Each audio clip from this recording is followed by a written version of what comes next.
యవ్వా ఈ పొట్టి ముక్కోడు ఎప్పుడు చూసినా ఏడిపే. ఈ రోజు ఎవరి మీద పడి ఏడుతాడో ఏమో. ఏరా మామ ఎందుకు రాలా ఏడుతున్నావు? అదేం లేదురా. అమ్మో వీడికి చెప్తే నన్ను జోలిచ్చి కొడతాడు. అదేం లేదురా, నేను మహేష్ బాబు పెద్ద ఫ్యాన్, నీకు తెలుసు కదరా. నాకెందుకు తెలియదురా, కరుణ కట్టిన ఫ్యాన్ నువ్వు.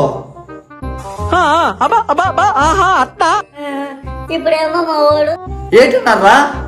ఏం లేదురా, ఇలా ఏం చూపించి థమ్స్అప్ ఇచ్చే తంగడు అన్నారా. అన్నాడు. అందుకని మా వాడు చెప్పాడని మా నాన్న చెప్పించి ఓ కేసులు కొనిపించి ఇంట్లో పెట్టారా. పిచ్చి పొట్టి పుక్కోడా, మహేష్ బాబు తాగమన్నాడు కానీ అలా అని ఫ్యాక్టరీలో తయారయ్యేటువంటి కొనుక్కొని తెచ్చుకొని తాగమని లేదు. దాహం ఎత్తే తాగమన్నాడు. ఏడవడానికి ఏదో కారణం కావాలరా బాబు నీకు. ఇప్పుడేమో మా వాడు మౌంటైన్ వీడు భయం బదులు గెలుపు చూడు అంటున్నారా. ఉన్నవి పారేను, కొత్త కొనుక్కోలేను, ఎవరు చెప్పురా. జోలిచ్చి కొట్టేస్తాను పొట్టి ముక్కోడా. ఏంటి 2-3 చుక్కలు పోయమంటే పోయేవు, కేజీలు కొని ఇంట్లో పెట్టేసావా? నీకు కావాల్సిందే పొట్టి ముక్కోడా.